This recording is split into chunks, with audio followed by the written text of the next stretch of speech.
Hello, everybody, and welcome to this week's episode on the Celtic Now and for our podcast. My name is Ryan Clifford.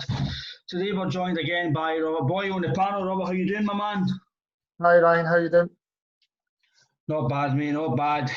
Obviously, this episode is about the game against Hibernian. Disappointing result, underwhelming result. A lot of things we can talk about. First of all, your thoughts on the game at the full-time whistle, Robert? Disappointed, Ryan. It's not a point gained. I feel it's 2 points dropped in this crucial season. I just feel there needs to be a change sooner rather than later before it's out of their grasp. I just feel that all season we've been absolutely poor, to be honest with you. I don't feel I can remember a time watching as a season, Europe or domestically, where I could turn and say, wow, we look good there. We look like a team that could actually go in and win 10 or win another treble or even progress in Europe, because it just all looks like a total shambles to me. It's not been very good all season. I think the day coming back to 2-0 down to 2 each, it's kind of covering the cracks, shall we say. I think even if we did come back and win the game, it's just covering the cracks that are there. And as you say, apart from maybe 45 minutes against Aberdeen, the game against Hibs was all right, but it's not been anywhere near the Celtic that we've known the last 4 or 5 years, really. It's just poor, isn't it? And obviously going to the game today, formation, again, I know we've spoken about it, but the 4-5-1 for me I know it's not a 4-5-1, by the way, it works out, you got one up front, and for me just doesn't work. I don't know why we keep playing it. Yet he can't play it in front of himself. He wasn't signed for that penalty box player. And again, he's playing it in front of himself. And for me, he's kind of getting looked about like a milk because he's not getting utilised to what we signed him for. I just feel that Ryan, see when Edward scores 2 goals for France under 21s during the week, I think the guy's confidence must have been rocketed sky high. He's probably getting his touch back, confidence back. He should have started for me all day long. But to not play him, just I find it very, very baffling. Why doesn't he start him today? For me, you're right there, because I think you've got to play your best players, no matter how. I know players can play bad and the dips in form, but for this type of season, your best players get them on the park. I don't really bother to me if they're playing poor or playing bad. You just need to play them, because we've obviously not got the guys to come in that we did have 2-3 years ago. Especially when Edward hasn't been on playing very well. But surely if he goes and scores 2 goals and breaks the record for France under 21s during the week, the guy's confidence must have been at a rocket high, you know what I mean? You've got to go and play him and say, right, this guy's full of confidence. He's a match winner for us, and on his day, he's the best player in Scotland without a shadow of a doubt. He's unplayable. So why does he then go and put him on the bench today? It just doesn't make sense to me. It's baffling, isn't it? I think a lot of fans will think the same. And if you want to play a Yeti up front, play with him, Way Griffiths, Edward, play a partner. Doesn't matter who you're playing against, like in Scotland, if it's Rangers, Aberdeen, Hibs, for me, you've got to play 2 up front, because, again, for me, Elanusi and all, if you're playing him and the way he plays it, you're not utilising him either. It's just, for me, the one up front's just got to go. For me, it doesn't work. It's never worked. I've never liked it as a player. When I played, I didn't like it. I've never liked watching it. Celtic playing it, I just don't like it. And for us to go forward, I think if you want to play attacking football, one man up front doesn't work. See, you're saying all that. I feel a 4-4-2. For all the years I've played football, watched football, and everything else, it's the most balanced tactic you can get in football. And definitely. If you've got guys who know how to do it, I mean, it's the best tactic, because you've got a flat 4 at the back, you've got a flat 4 in the midfield, and you've got 2 up front. So you can then go down the wings and doubling up on the wings. You've not got that big space in the middle of the park, like in just the number 10 role, where people can go missing at times. You've got two strikers. You can get, rather than try to get it to number 10 to get it to the striker, you can then, see if you want to go long, you can go long because you've got two up front. See if you want to go down the wings, you've got two in the box. You've always got two options in there. With one behind the striker, he doesn't always bust a gut to get into the box to help the striker. If there's balls coming in from left, right, one guy in the box isn't really, it's not going to benefit anybody unless you've got a fucking Haaland or something for fucking Borussia Dortmund. You know what I mean? A big, powerful guy who can win headers and do practically everything.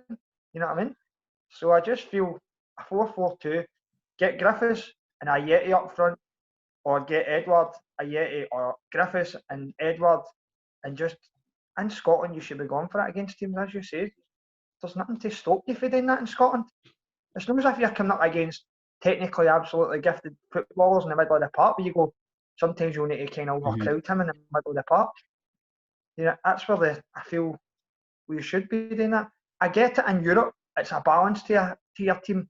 Sometimes because you're playing against right quality teams. With a 4-2-3-1 and you maybe need to protect the back line there. But even the two sitting holders, they're not protecting the back line there. So what is the point in them even being there? Because you're bringing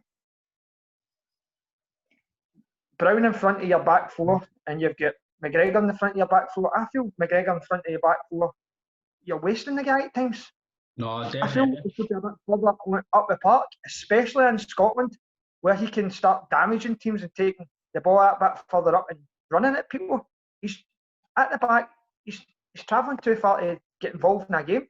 If you have him 10 yards further up and getting the centre half to pass him, say by the halfway line, and getting him to turn, it then opens up defences. But try to do it 70 yards away from goal, he's then got 2 or 3 guys that can take tackles him. You know what I mean?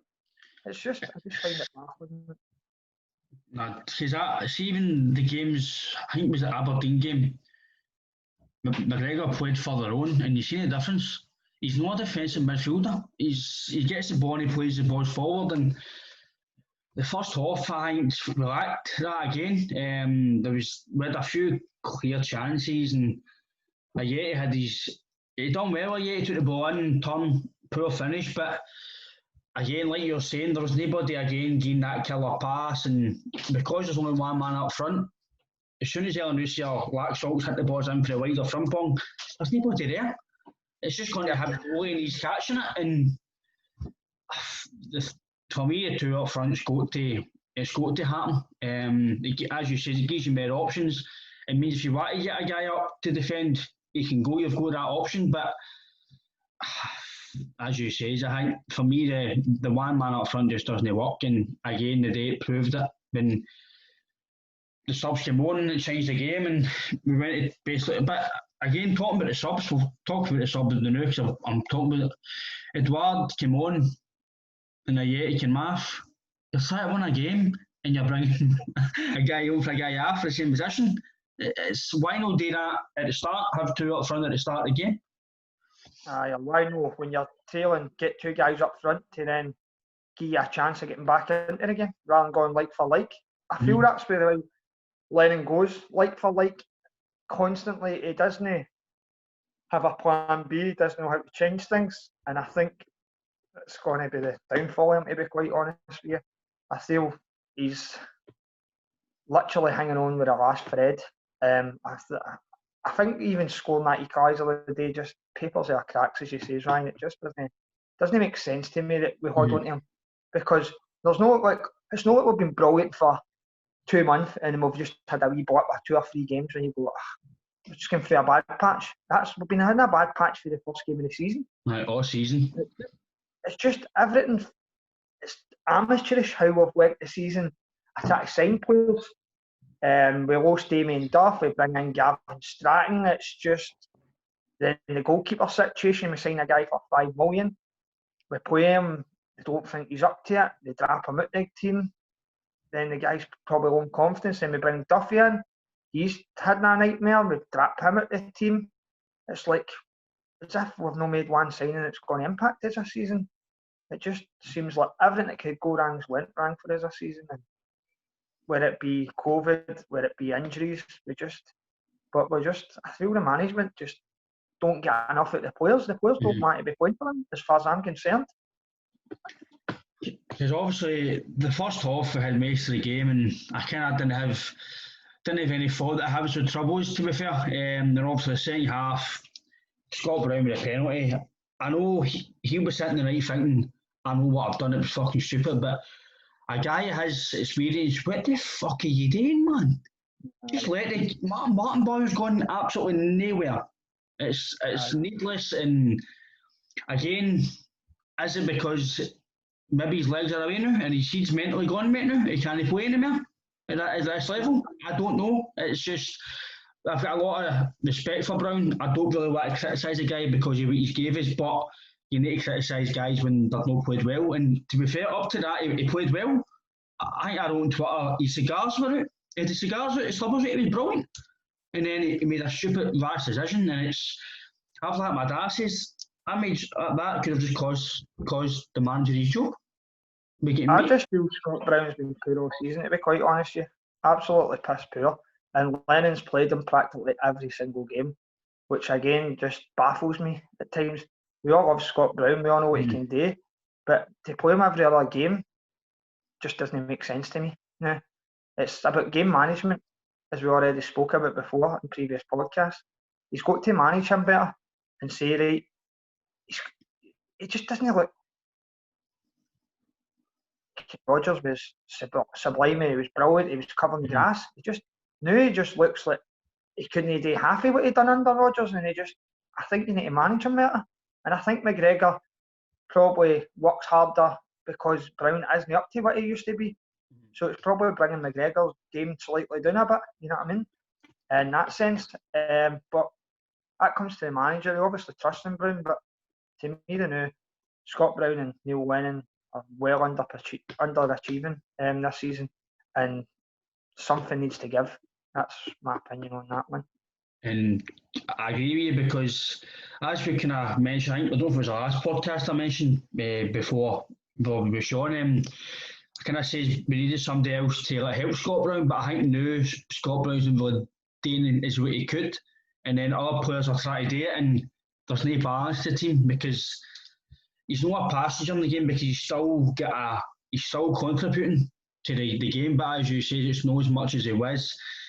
It's just I personally said it to my dad recently. I think the COVID, the 3 or 4 month off killed him. I think it's totally killed him because he's not played in 4 months, no trained to high intensity for 4 months. I think it's maybe decreased the level he's playing at. Again, I don't know, that's just my opinion. But I think for the goal of the day, if that penalty today it was criminal. Aye. It was stupid, absolute stupid. But he's done that a few times. You know what I mean? Silly decisions like that, Scott Brown. I just feel it's just another blow to this season, and I think that will give Rangers confidence and more to go out and scalp Aberdeen with about 3 or 4 goals because they'll just smell blood.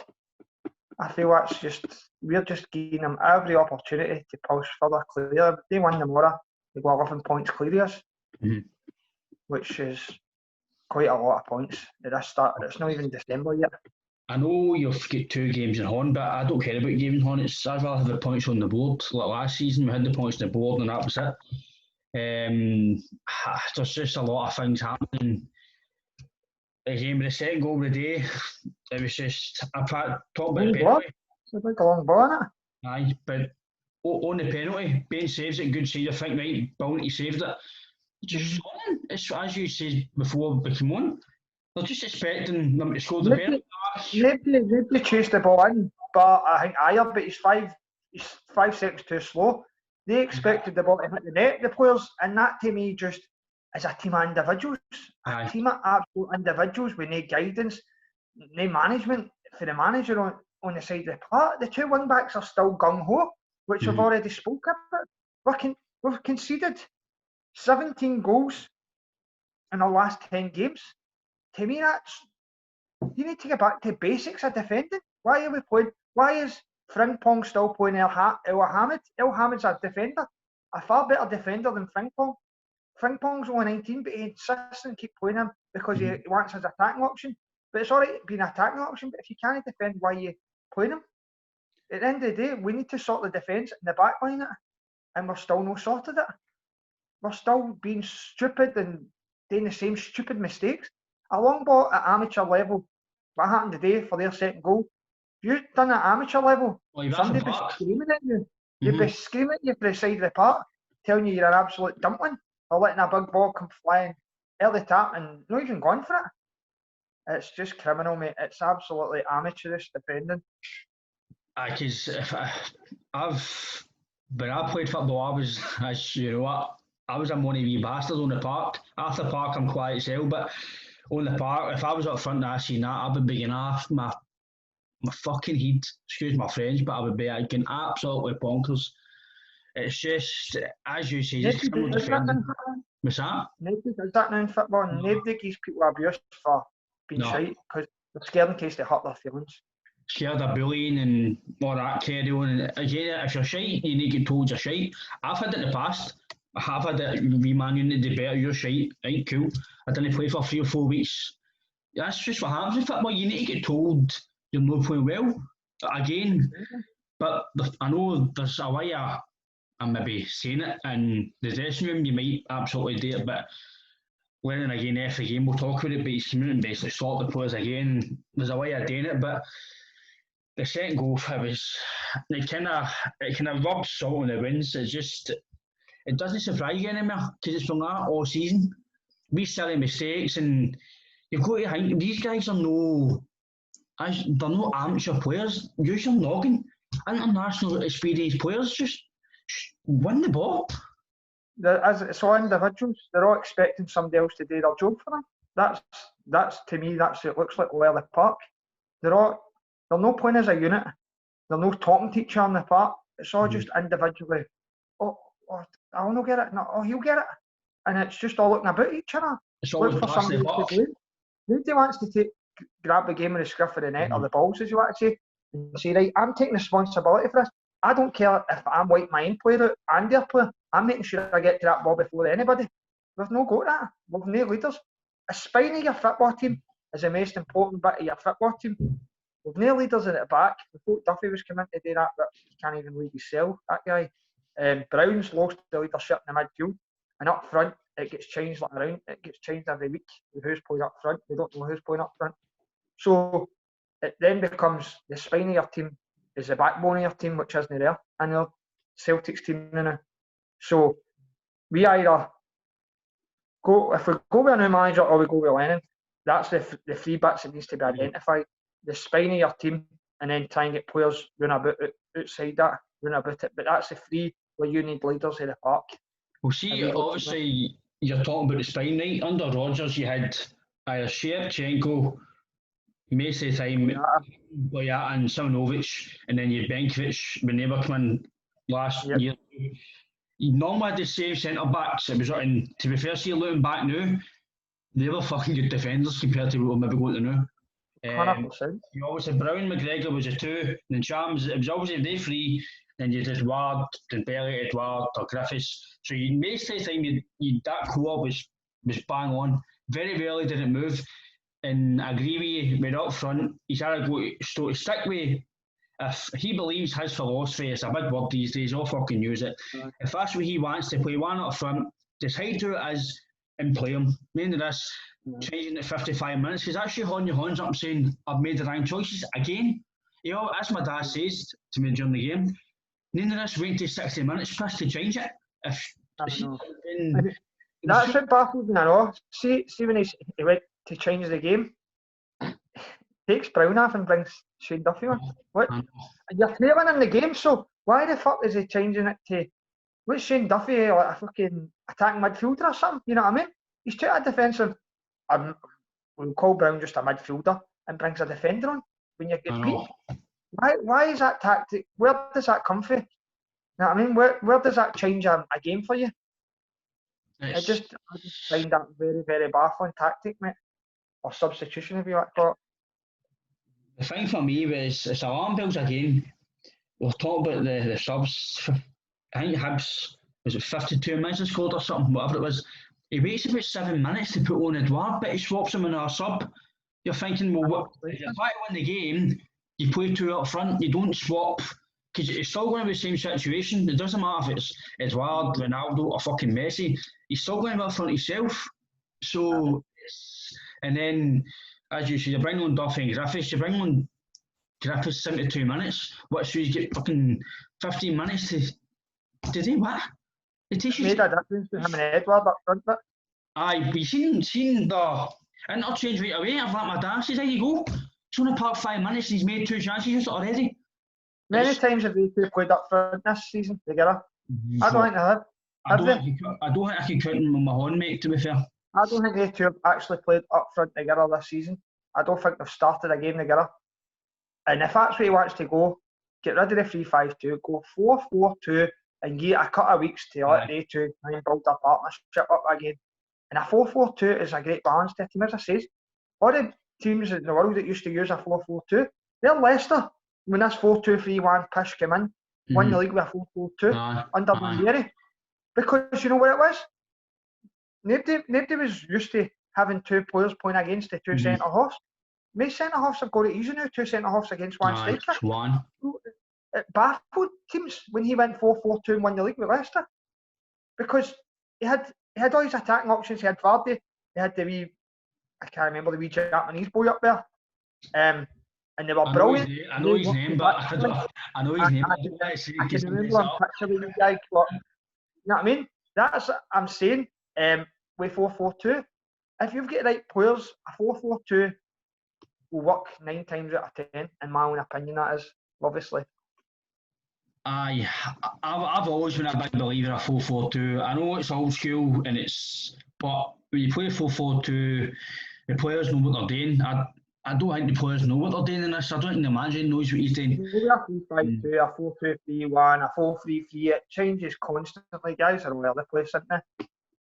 Because as you're talking about, for me, one of the pass marks of the game is Laxalt. I know the first 5 minutes he had I thought he was brilliant. And his second goal was what a finish that was. I think he's a very good player. I think it's one of the finds of the season. One of the finds we've actually brought in. It's a shame that we brought him in and he's the only one that's really performing. And everybody else in about him's not doing the job that the boys did. You know what I mean? You would think with him raising this game, it would raise other people's games. But again, it's all for individuals, and I don't know what I get to tell when they go in the park, but it doesn't looks disjointed to me. Just looks. Because as you were talking about, B. Jeremy Frimpong, again, I think he's the right back for me. He's got to be El Hamid. He's stronger. He's maybe not as quick, but he's still quick. His delivery is much better. Frimpong gets the man and goes, right, what do I do about now?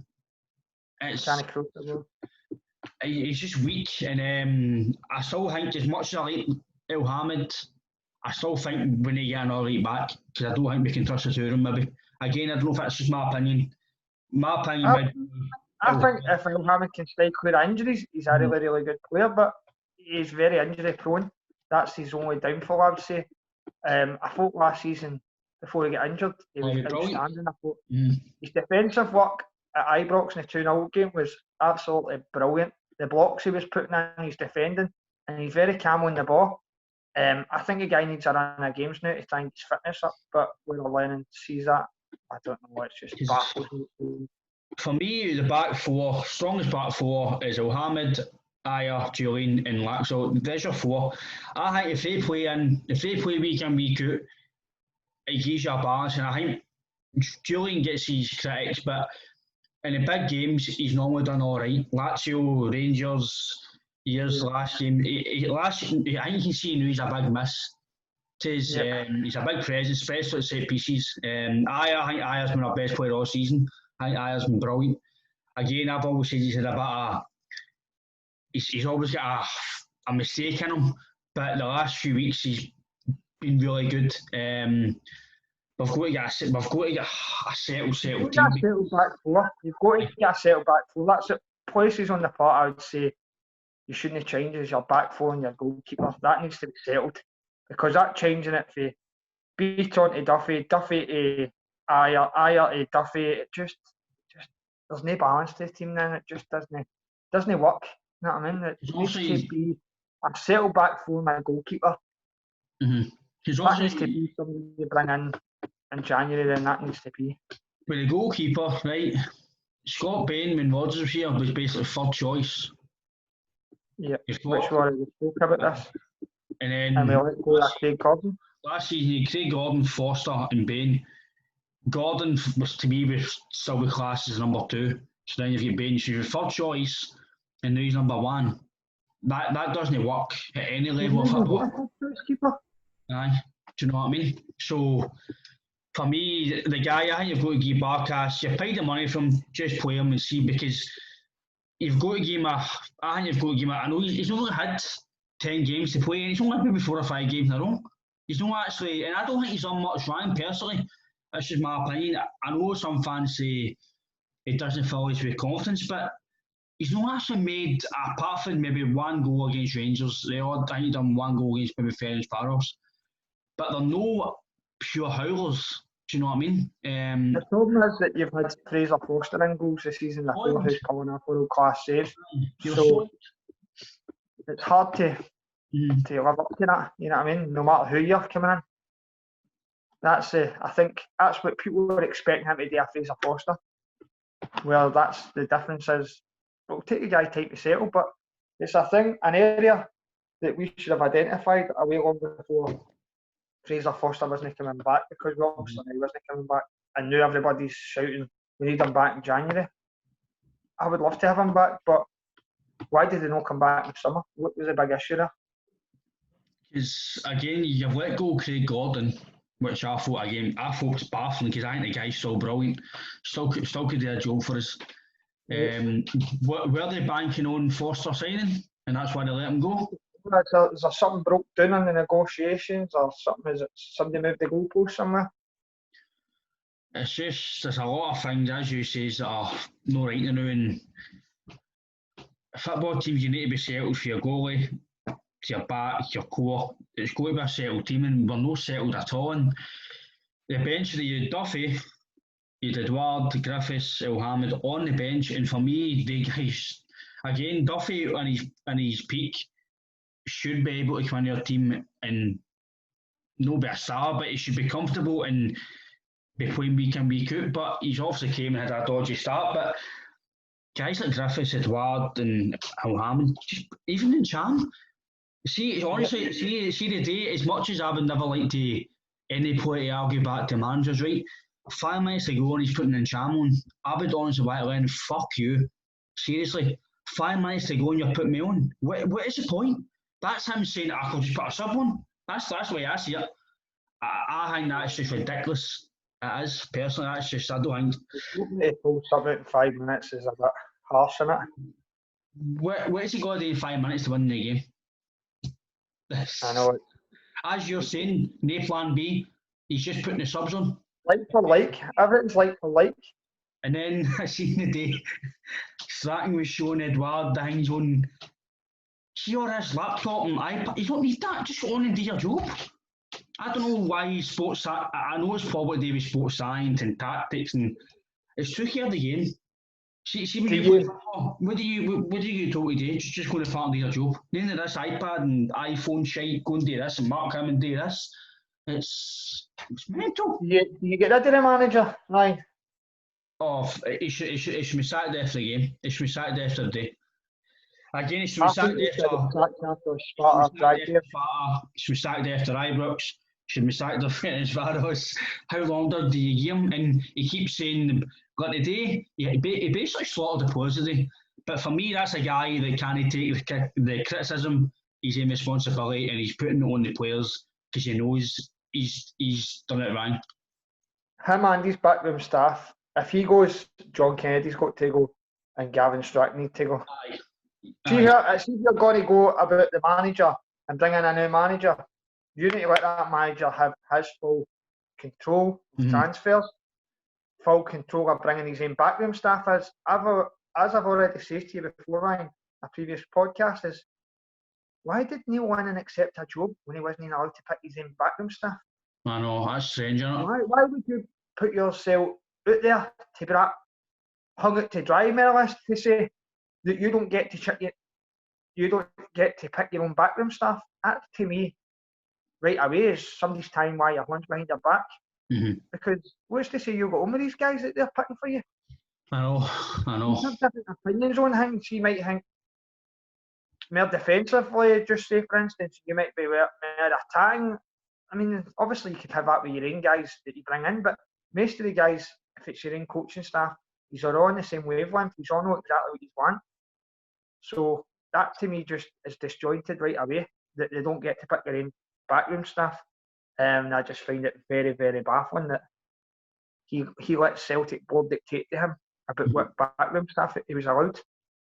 Just as we all know that he done well last season. No, when he came in after Rodgers the year before, and he came in, to me, it's a stopgap after one of the trebles. So look, Neil, thanks for your efforts. Brilliant. You've done what you asked you to do, but thanks. We'll see you again. Enjoy the rest of your career and good luck, best wishes, whatever.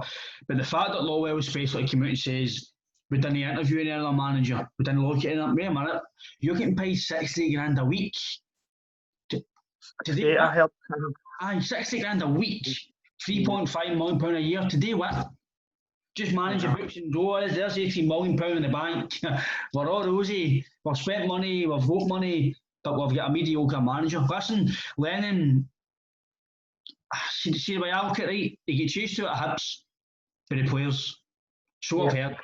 I don't want to say it's set in stone, but the way I've read in the media and the press and whatever else, with Canberra, blah blah blah, he gets chased out with the players, and it's similar. It's maybe gone that same way now, because he's maybe. Yeah, I know they say don't go back, don't they? Aye, they always say that about players, managers a lot. 9 times out of 10 it doesn't work. I thought he should have. What he done at that particular point got us to the final, won the final. But then I feel it was just riding on a high. Let's give Neil Lennon an appointment, and he's a cheap option, and he'll do as we say, and that's the way I feel. I remember after the cup final feeling quite deflated after we just won the treble, and I was talking to my mate, and I was like, I feel deflated, as if you've just been getting the news that you've won the lottery, but you can't get the money. Aye, the money's been held up. You're like, oh, this big high, and it's like, oh, your ticket might be a fraud type of thing. You know what I mean? No, I was like, the same. How happy you are, and then to go, we've just announced Neil Lennon as a manager, and the shivers. I know. It's something that you would get at fucking Shuttles and Juniors. I know. You know what I mean? I know. It just baffled me, mate. It was a cheap option, and that's what they wanted to ride on, because they probably didn't have anybody else. If we lost that final, they would have been scrabbling about going, oh, who did we pick there? That was the option. I just think that, see if so-called the money in the bank, blah, blah, Celtic, I don't care what anybody says, Celtic is still a very, very attractive job. It's a massive fan base, I know the league's no shite. It's still a good opportunity for a manager to come in, and obviously we were talking, again, the manager's still in charge as we speak, so you don't really want to talk about replacements, but I think we've got to, because I just think he's, as we said last week, he's one result away, but with the sounds of it, he might be Thursday result away, and then it's Sunday again, and when's it going to end? And when we're talking about replacements, I've just wrote down guys who are said that they're out of work. Eddie Howe, right, for me, I think a lot of fans might say, he's done this in Bournemouth. He took Bournemouth out of the leagues. His way of football, the way his football was brilliant, and I thought like the way he left Bournemouth was like, it's like any part of life, we spoke about it, it's got a shelf life. Everything in life's got a shelf life. If it's your work, football teams, your missus, whatever, anything's got a spot where it goes right. That's that end of story, and that's just right with Bournemouth. And I think he's a brilliant candidate for the job. One, he's a free agent. Two, he'll bring freshness and he'll bring in standards for the Premier League. And they've got Roy Keane, Stratton. If you can talking about Eddie Howe, Ryan, let's just stick on Eddie Howe, right? Right. He took them for, was it League 2? Up to the Premier League. Sorry, mate. Right through the leagues, and then he kept them in the Premier League. He took them to League 2. right up to the Premier League, made them a Premier League club. He got them finish 9th in the Premier League with a budget probably nowhere near any of the teams he was above. He got them playing attractive football. He had young boys in playing. He brought a lot of young boys through, and he had playing really, really attractive football in the Premier League. And I feel the only reason they get relegated was through total bad luck of injuries. Mm-hmm. They were lapped with injuries. I remember watching one of their games and they had 11 first-team players out in a game. And I think they were playing somebody like Chelsea or something, and they drew 1 each at Stamford Bridge. And I was going, that was impressive, considering he had 11 injuries. So the guy adapted to his injuries and that. So he's not just got a plan A, he seems to have a plan B to things. And they nearly survived in the last game of the season. That's right, and it was only a dodgy decision that Aston Villa got a goal scored against them with a VAR, but the VAR didn't seem to work that day for whatever reason, and that's the only reason they get relegated. And the guy probably just needed a break for football. But I feel Eddie Howe is a great shout, and I'll write down in photos. He's not an attractive manager. The fact is, he'll not play attractive football. But this guy's had results all through his career. Survived, got teams to survive in the Premier League and got results. It's not pretty at times, but Sam Allardyce, he's a free agent again. It might not be pretty, but I wouldn't mind taking him into the end of the season if the manager gets sacked, obviously. It might not be pretty, but do we need to be pretty if we get to 10? That's it. And he'll sort that back line out, that's for sure, because he does it with every club he's ever went to. And I think Allardyce, again, people, as you say, might not think, it's no attractive name, but see, as long as he doesn't play attractive football, see, as long as he gets the standards set and the team sorted, because let's be honest, see, even looking today, the talent's there. There's no doubt that we've got the best. There's no doubt we've got the best squad in Scotland. There's no doubt about it. I don't care what anybody says. Talent-wise, it's second to none. I've always said there's only maybe 2 players who I would take for Rangers, and it's the left back and McGregor. Anybody else I want to touch. So I think individually, on their day, we've got the best squad in Scotland. But fair play to them, the water, they know they've started well. But we're throwing games away, man. Throwing games away. It's not like, as you says, you don't mind getting beat with Rangers if they're scoring 2 worldies and you're played well the full game. Fair enough, hands down. But the performances, you're just like, is this really happening? Are we actually watching this? And we're not even taking a lot of chances in the games we're playing. No. We're not like we're putting teams look comfortable under playing against us. They don't look as if they're under pressure or getting worked. I couldn't tell you last time we played against a team and our goalkeeper made 2 or 3 good saves. If we score goals, we score goals, but we're not actually working the goalkeepers out with it. We're not having people who are having shots in any different process coming into the box that anybody's going on the end of. It just needs to be, if we're going to go with different managers, I feel like Lennon's on a seesaw, and the seesaw's tipping down the line. I just think, as you says, I don't think he's going to. I don't think he'll be here at Christmas time. I'll tell you that. I think I put my heart in my heart. I don't think he'll be here. Christmas. I think if we get beaten Thursday, I think he's gone. He's because I think the fans. But I think the fans are going to end up going to Parkhead and Ryan. I genuinely think that's where it will be. I think that's because the fans can't get in the stadiums, but they can still go outside it.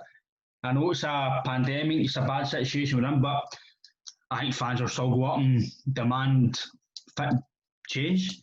Because you yourself with Tyler, the fans let the board know, and the board shines. I think that's where we're going to go. This is a full fact, right? This isn't just about 10 titles in a row. This is a full new thing. So we'll get into this, right? We don't make a change now, right? We just drag on the Lennon and it's paper near cracks, and it becomes mathematically uncatchable, and they win. Say they win the league. You've heard all about their financial situation. It's not fantastic, but they're just brushing that out the road now because they're all concentrating on Stoke this 10. You let them win this league, right? They then get into the Champions League. You've took what we've been doing the full time is just putting the foot on Rangers' neck rather than crushing it. Aye. As long as we were one step ahead of Rangers, that's all that ever mattered. That's all it's ever been. Don't care about Europe. We just need to stay one step ahead of Rangers. And that's the naivety of our board that have let that happen. We had Rodgers, we had a structure in place, we had everything in place. They fucked up Rodgers. They weren't giving him what he wanted, and he left. That's the full thing that happened there. Mm-hmm. We bring Lennon in, as long as we're a step ahead of Rangers. We won last season, we won the 9. Obviously, Rangers collapsed after Christmas, but we're in a title race up to Christmas. As long as we're ahead of Rangers, keep Lennon in place. See if we let this go, it's not just about the 10, it's about them maybe getting into Champions League, maybe getting 30, 40 million pounds, maybe clearing their debt, and then maybe being in a financial state where they can go and challenge us for 3 and 4 years. Whereas if we put a marker down the now and crush that hope, we can put them back 3 or 4 years. So you kind of let Rangers go 3 or 4 years up to catching us or being in the same wavelength as us, or you can make them go back 3 or 4 years. It's how our board wants to do it. But we need to make the change sooner rather than later, in my opinion. My opinion is it should have been gone today. Personally, it's the same old press conferences film. It's the same old. We're passive, we're slow, no oomph, no this, no that. But that's your fucking job as a backroom staff and the manager to put it. It all stems from the manager. As much as the players have got responsibility to play well, but if they're not getting that vibe from the manager, they're walking the park. It's like they don't know what they're doing. But see what done man nothing, right? If they took Brown off and they were 2-0 down, they started playing quicker. The balls were going out wide, it was in the box. Why is it taking doing a goal or 2 goals to start doing that? The play, it was quicker. McGregor was getting the ball, he was playing lateral, was going forward. Edouard was getting me, and I was like, what? Why the change? Again, is that the way the tactics are stalled out? Is it to just, I don't know what it is. I don't think there is any tactics. I think it's just go out and play. That's the team there and go out and play. And it's all individuals. I don't feel we're playing as a unit, as a team. You can see that when we're defending. Aye. It's like zigzags are all other place. There's no like lines are like you would defend in a line of say 4 across the middle and 4 at the back. That's not a zigzag. There's people 5 yards in front of him, 3 yards back there, 6 yards in front of him, 4 yards back there. It's like a big zigzag. There are other places to go. No shape at all. No shape, no structure, nothing, no leadership. It just that's what I think the manager. Again, it's down to him where it needs to be changed. And I've wrote down a couple of other managers, Ryan, who I think they're in jobs now, but the guys that we could easily go and get is Graham Potter at Brighton, who's doing a fantastic job, and he done a good job at the team before that. I think they were fucking, don't know, they were Swedish team or something, was it? Swedish or something, either Swedish or Norwegian or something. He'd done a good job there. And then the other one would be Michael O'Neill at Stoke. That's 2 other managers I feel realistically that we could go and identify and we could get. That's just the 4 managers. 2 it's not working and 2 are working. But I feel I love Lennon. I do want this to happen to him, but this is bigger than just about him. This is bigger than 10. This is about letting Rangers catch up in a level pegging with us as well. We need to stop the now whilst it's still a chance to catch them and get right back in and winning the league. Because if you let it go another 2-3 weeks, I think one more bad result will demoralise the full team. Because I'm like you, we all love Lennon as a player and what he's done for us, but you're no wanting to go further, and then he starts getting the abuse starts getting more personal towards him. It starts getting more. You don't want that, and that's what fans will be like that. It's just a natural walk of life now that people's football team doesn't go wrong and they just start. It's just natural. It's just it wouldn't be me personally. I wouldn't give me abuse personally because I know that that's not his fault. It's not a personal agenda against him. He's just unfortunately it's not working, and I think it's got to change. But see, as you say, if you do go and beat Sparta Prague 3 or 4-0, and then Sunday you win 2 or 3, as you say, it's paper in the cracks. Yeah, the cracks are still there. They'll come back again. If you win the next 4 or 5 games, keep clean sheets, and the football starts getting better, go right, maybe let's took a wee turn here, fair enough. But do you give him that chance, and then we did that points again, and then that's you more points behind. So, to me, it's got to change. You've got to thank the guy for everything he's done for us and just say, look, we've got somebody else that we feel we're going to bring in. Whether the boards get the balls enough to do that, but if they don't do it, there could be hell. That's another thing, alright, right? See if they go and win the league, your season book sales will tap with about 10,000. Oh, so financially, I think they'll take that way. Let's be honest, we're out of the Champions League under Lennon, right? We're out of the Europa League, where it looks at now. Do we let it go? We're out of the league. I know. Before you make the change, that's three big massive steps that you've let them then destroy. With the last 10 games, we've got 4 wins, 3 losses, and 3 draws. Scored 17 and conceded 17. That's like a fucking Dundee United. Aye, I know, that's no good form at all. That's a form of Dundee United or Kamala or something. If I turn around and say that to you, you go, and I say, what team would that be? You go, that's maybe Dundee United, Kamala, even Hibs. Aye. You wouldn't come and say that was Celtic. I know. It just, I feel now the change has got to happen. I don't want to see Lennon sacked, but see, at the end of the day, it's about Celtic. It's not about no one. And the players need a boot up the arse. That's what the players need, a big boot up the arse. Have you any other managers in your thoughts that you think, Ryan? For me, mate, I think my he's just on Eddie Howe. He's the only guy I've really kind of maybe seen rumoured or people talking about. I've never really, again, I'd like to think they maybe just plucked somebody out like Rodgers because nobody had one, but he was coming in. I think Eddie Howe would be a standout. I don't know where people are getting off because he's a Premier League manager at the end of the day. That's these days it's the best league in the world. As you say, he finished 9th with Bournemouth. It's not like he dealt with hundreds of millions of pounds. I might have bought some squibs, but all managers buy squibs. So he's managed at a decent level. He's a fresh manager, new ideas, something different. As you say, attacking football. He's all attack minded, and that's what the players we have got. Again, he could come in and he could help Shane Duffy. Listen, big man, you played down south, you should stuff like that. Do you know what I mean? So for me, I think Eddie Howe's a standout. I think he's favourite with the bookies. I think he's even money or something. So to me, it needs to be a British manager or a British-minded manager. You can't bring a foreigner in and try and maybe it's no great English. It would probably take 6 months to implement his style of play and stuff like that. It needs to be somebody that knows Celtic, knows what we're going through, and knows the importance of this season.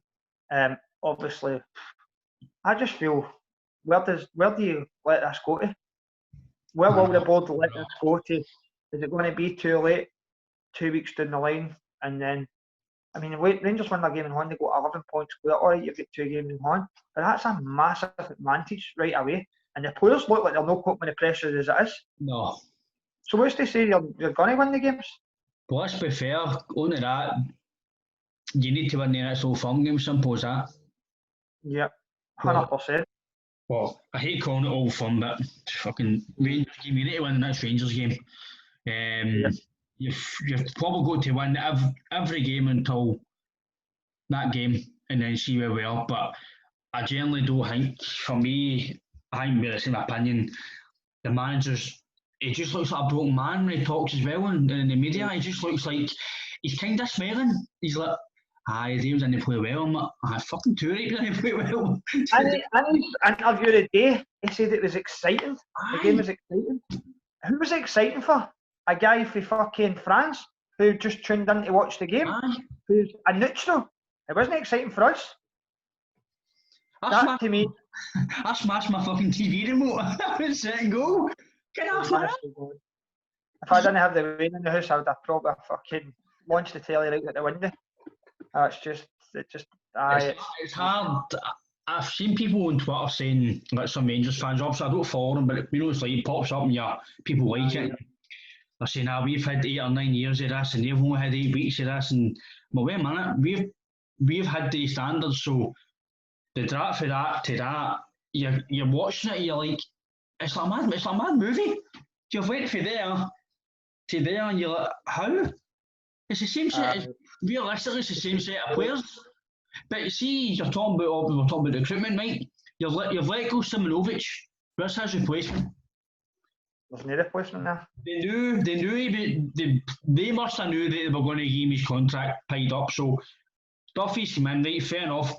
But realistically, you've only your three centre backs: Julian, Aya, and Duffy. Beaton can play there, but he's not centre back. Elhamy can play there, but he's not a centre back. So you've got three centre backs. If let's be honest, see my opinion, see if Aya gets injured, we're fucked. Aye. Because I think he's starting to come into a game now. He's starting to play well, and I think he's starting to maybe show why teams like AC Milan will maybe try to get him. I think if there's a lot, I think you can sit here all night and just talk about it because it's hard to watch. You're trying to put your finger on it as fans, and you see when you watch the game. That's another thing as well, Ryan. See if you're going for a manager, that needs to happen sooner rather than later as well. Because see let it run to the middle of December and just say you're just skating by results, blah, blah, blah, and they want to make a change. Say the manager, they end up getting a manager in, and the manager comes in, just after January, and in his head, my next manager's job, I've identified these three players that will make any team that I'm going to the difference, and two of them have been signed up to another team. I know. So that's what it all comes down to. It needs to be a manager who is at the game or in the game, who knows his players, that comes in and can implement it into the team. This is how we're going to play.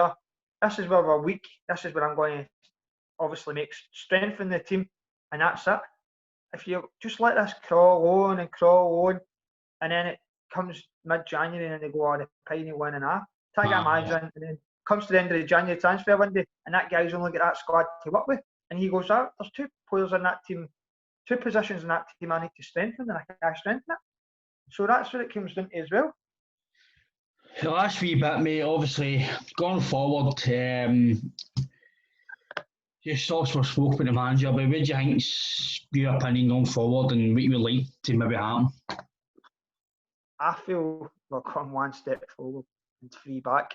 Every couple of weeks, it's nothing's changing to me. The only way it's going to change is if we bring a new manager in, with his own coaching staff, none of this we'll bring a manager in, John Kennedy's got to be there, or Gavin Stratton's got to be there. It needs to be a clean sweep, and the players need somebody in there to give them a boot up the arse to change things a bit, because it's to me as if the players don't even, obviously they understand what this season means, but it's as if they don't. It's just for the individuals, and it all stems to the management. To me, the management just aren't getting the players what we know the players can play to. And it's not just one or two players, it's a full squad. It's a full team. Aye, it's a full team, and to me that's just, you need to change the management. Sorry to say it, I'm not one of these guys, just sack your manager. I'm not one of these guys, I wanted Lennon to be so successful, but in my own opinion, we need to change the manager sooner rather than later to get this back on track before it's too late and we live to regret it. Aye, exact same opinion, mate. I think we've got to change it now. I don't think they will do it now, but the board have got to sit down. I'd imagine they'll be sitting down tonight, because I think it's gone too far now. The performances aren't changing. The players are, again, he's questioning the attitude. Well, you're picking the fucking players, so you must know their attitude in training. You must know. See, as much as I think Edwards, you're the champs, blah blah blah, they're the best players, and they've got to play.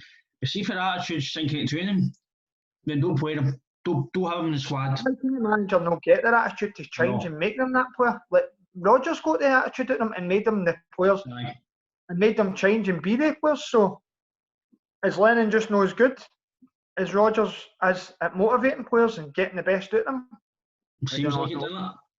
Aye. And Rodgers used to be able to speak Spanish, French, obviously English, Spanish and French, and I think something else he could speak.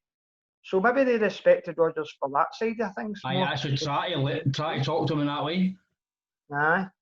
So that's the difference of what a top class manager can do. You obviously see it now. In Scotland anyway. I kind of echo what you've said in the podcast. I think we're kind of the same wavelength, and I appreciate you having a chat again, mate. Hopefully get you back on soon again. Back on again for Thursday's game. We'll kind of preview the game against Sparta Prague, and then obviously on to Sunday's game Sunday. Hopefully Aberdeen kind of gives a wee turn, and then we'll go for there. Thanks for listening and enjoy. Thanks a lot, Robert. Cheers. And that's us done this week on the Celtic and for our podcast. Thanks, Robert, once again. Cheers, mate. Cheers, Ryan. Thank you.